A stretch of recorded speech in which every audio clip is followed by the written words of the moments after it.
to workplaces, return of American ambassador to Moscow and our ambassador to Washington, we agreed that they would return to their service, to their duties. As for the timeline, tomorrow or the day after, this is pure technicality.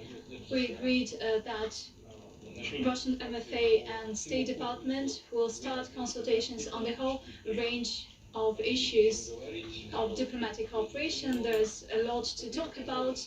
A lot of questions have piled up. I believe that both parties, including the United States, seek to find common ground and find solutions. As for Ukraine, indeed, we touched upon this matter.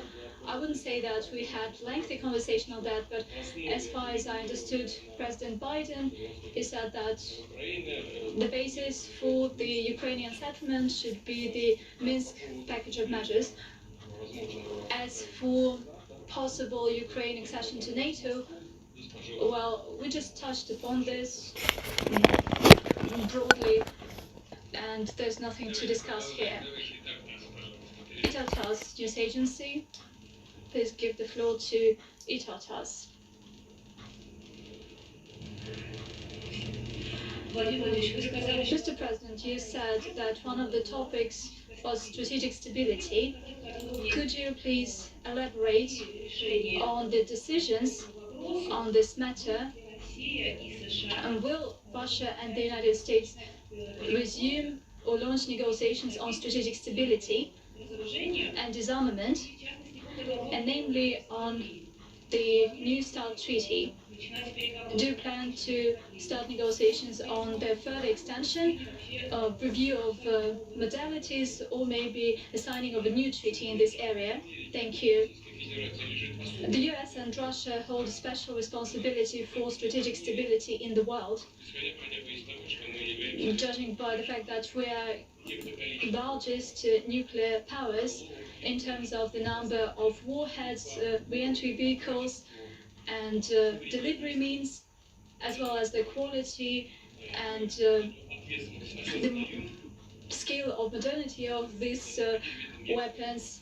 We realized this responsibility, and President Biden took a responsible and timely decision to extend the New START treaty by another 5 years till 2024.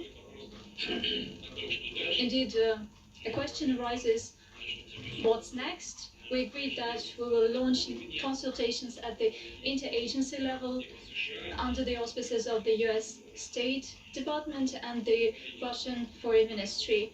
Colleagues at the working level will decide on the makeup of these delegations and the venue for negotiations, as well as the schedule of these meetings. Let's give the floor to foreign journalist, CNN, Matthew Chance. Matthew Chance from CNN. Thank you very much for giving me this question. First of all, could you characterize the dynamic between yourself and President Biden? Was it hostile or was it friendly? And secondly, throughout these conversations, did you commit to ceasing carrying out cyber attacks on the United States? Did you commit to stopping threatening Ukraine's security? And did you commit to stop cracking down on the opposition in Russia?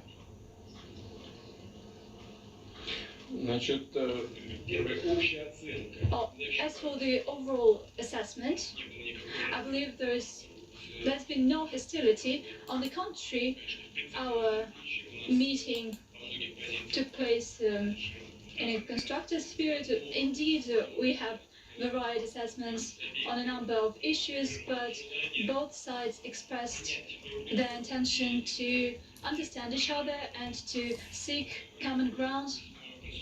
Talks were quite constructive. As for cybersecurity, we agreed that we would begin consultations in this respect. I believe it is extremely important. As for responsibilities and who should take them, let me brief you on matters that are common knowledge, but probably not everybody is aware of that. US sources, I don't want to make a mistake here as to the name of this organization, but the US sources claim that the majority of cyber attacks are made from the US territory. Then the second one is Canada, then two Latin American states, and then the UK.